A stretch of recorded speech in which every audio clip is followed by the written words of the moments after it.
ইতিহাসের পাতায় এমন কিছু নারী আছে যাদের নাম স্বর্ণ অক্ষরে লেখা আছে। তাদেরই মধ্যে একজন হলেন হযরত আসিয়া আলাইহিসসালাম। চারদিকে মূর্তি পূজা, অহংকার আর ফেরাউনের নিষ্ঠুরতা, তবু আসিয়া আলাইহিসসালাম অন্তরে ছিল মহান আল্লাহ তাআলার নাম। তাই আমরা আজকের এই ভিডিওতে আলোচনা করব কিভাবে হযরত আসিয়া আলাইহিসসালাম ফেরাউনের স্ত্রী হলেন এবং ফেরাউনের স্ত্রী হওয়া সত্ত্বেও তিনি কিভাবে জান্নাতে 4 জন শ্রেষ্ঠ নারীর একজন হলেন।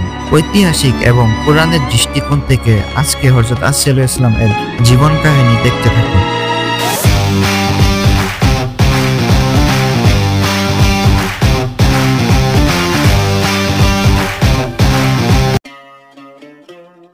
আসিয়া আলাইহিসসালাম ছিলেন ইসলামের ইতিহাসে এক মহিষী নারী, যাকে আল্লাহ তাআলা কোরআনে সরাসরি উল্লেখ করেছেন। তিনি ফেরাউনের স্ত্রী ছিলেন, কিন্তু তার হৃদয়ে আল্লাহর প্রতি অটুট ঈমান ছিল। কুরআন ও হাদিস অনুযায়ী আল্লাহ তাআলা তাকে 4 জন শ্রেষ্ঠ নারী একজন হিসেবে মর্যাদা দিয়েছেন। প্রথম মরিয়ম বিনতে ইমরান, খাদিজা বিনতে কুয়াইলিদ, ফাতিমা জাহরা রাদিয়াল্লাহু আনহা এবং আসিয়া আলাইহিসসালাম। ইসলামী ইতিহাসে বলা হয় আসিয়া ছিলেন এক সম্ভ্রান্ত বংশের কন্যা। তিনি ছিলেন সুন্দরী, শিক্ষিত এবং শালীন স্বভাবের নারী। মিশরের রাজপ্রাসাদের বিশেষ সম্পর্ক ও যোগসূত্রের মাধ্যমে তার পরিচয় হয় ফেরাউনের সাথে। ফেরাউন ছিল শেষ সময় সবথেকে শক্তিশালী শাসক, যে নিজেকে রব দাবি করত, কিন্তু আল্লাহর ইহলাম অনুসারে আসিয়া আলাইহিসসালাম একাত্মবাদী বিশ্বাসী হয়ে ওঠেন। আসিয়া আলাইহিসসালামের পরিচয় মূলত 2 দিক থেকে আলোচিত। একদিকে তিনি মিশরের রাজপ্রাসাদের রানী, অপরদিকে তিনি একজন মুমিন নারী যিনি আল্লাহর পথে জীবন উৎসর্গ করেছেন। এই 2 পরিচয়ের মধ্যে রয়েছে তীব্র বৈপরীত্য। তিনি ফেরাউনের রাজপ্রাসাদে চাকচিক্য ও ক্ষমতার মাঝেও আল্লাহর ইবাদতের আলো বেছে নিয়েছিলেন। ইতিহাসে জানা যায়, যখন শিশু মুসা আলাইহিসসালামকে নীল নদ থেকে উদ্ধার করা হয়, তখন ফেরাউনের সৈন্যরা তাকে হত্যা করতে চেয়েছিল, কিন্তু আল্লাহর পরিকল্পনায় আসিয়া আলাইহিসসালাম বলেছিলেন, এই শিশু আমাদের চোখের ঠান্ডা হবে।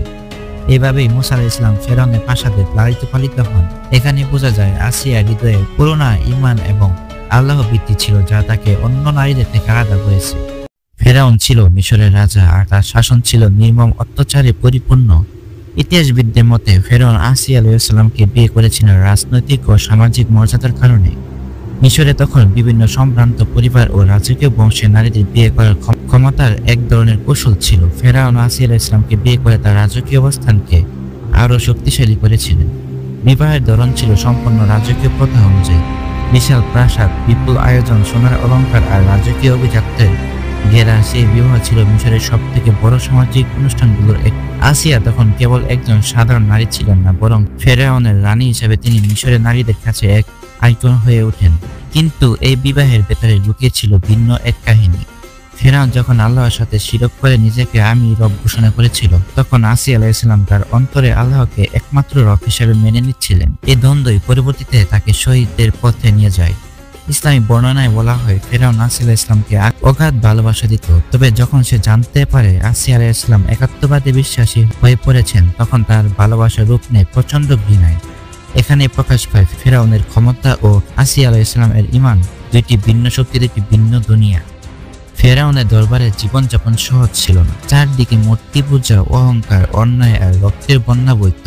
ফেরাউন দাবি করত সেই সৃষ্টিকর্তা, যে কেউ এর বিরোধিতা করলে তাকে নির্মম শাস্তি দেওয়া হতো। কিন্তু আসিয়া আলাইহিসসালাম সেই কঠিন পরিবেশেও আল্লাহর দিকে মন ফেরালেন। তিনি মুসা আলাইহিসসালাম এর দাওয়াতে গ্রহণ করেছিলেন এবং অন্তরে দৃঢ় ঈমান ধারণ করেছিলেন। তার ঈমানের স্বাক্ষর আমরা কোরআনের সূরা তাহরিমে পাই।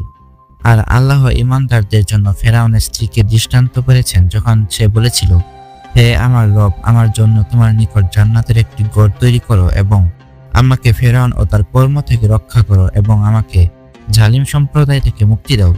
সূরা তাহরিম আয়াত 11।